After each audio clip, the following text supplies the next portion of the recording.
Kia ora koutou, Ben from Low Impact. Today I'm going to show you how to assemble and put together a hungry bin at my house. Hungry bin is packaged in a convenient, easy to carry box. Everything you need to put it together is included.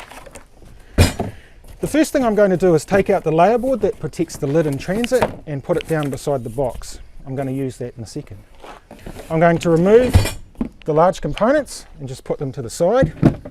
So I've got a lid, upper body, lower body, tray, floor and filter set with some instructions. I'm going to take the two latches out of the instructions, put them down there, and I'm going to take the lower body out of the upper body and put it down on the layer board. Next I'm going to assemble the latches into the lower body. The green part of the latch slides into the housing of the lower body, and what you're looking for is the tab on the latch to push through the slot in the housing of the lower body. It's really important, it locks it in place and stops it falling out. So the way I do it is I put it down, face down like this on the layer board. I push the green part into the housing and I push it down with my two thumbs and you'll hear it click into place. So I'll turn that around and I'll do it to the camera so you can see it.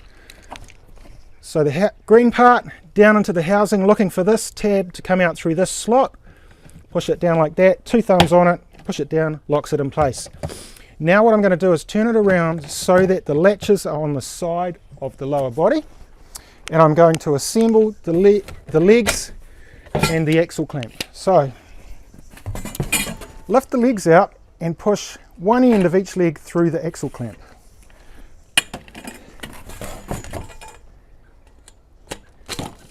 Now you put the ends of the legs into the sockets on the lower body and check, once you've done that, before you push it down, check that the axle is behind the legs.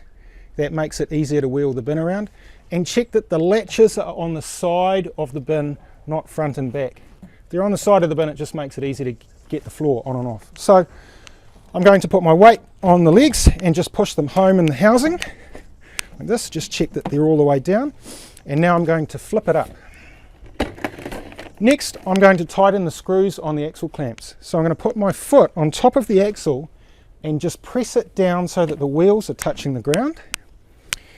And I'm going to tighten the screws a couple of turns at a time with the hex key and just do them up evenly all the way around. Now the bin does come with a hex key. I'm actually using this one here. It's got a ball end on it which makes it easier to do it up, just for the purposes of this video. So I just do each screw a couple of turns at a time until it's nice and tight. I'll do the same on the other side.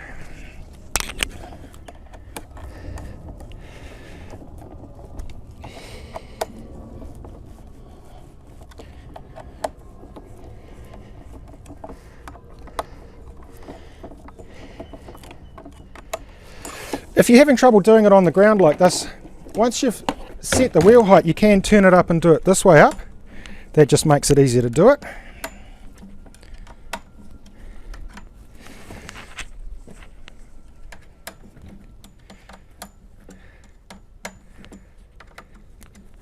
you go. I'm going to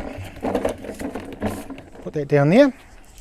Next time we're going to put the floor on the lower body. The floor and the filter slide over the bottom of the lower body and are held in place by the catches. So the catch cams under the lip of the floor, pushes it in. Now put your thumb underneath the metal mitt and press it in towards the lower body and you'll hear it click. That locks it in place. I'll show you how that works.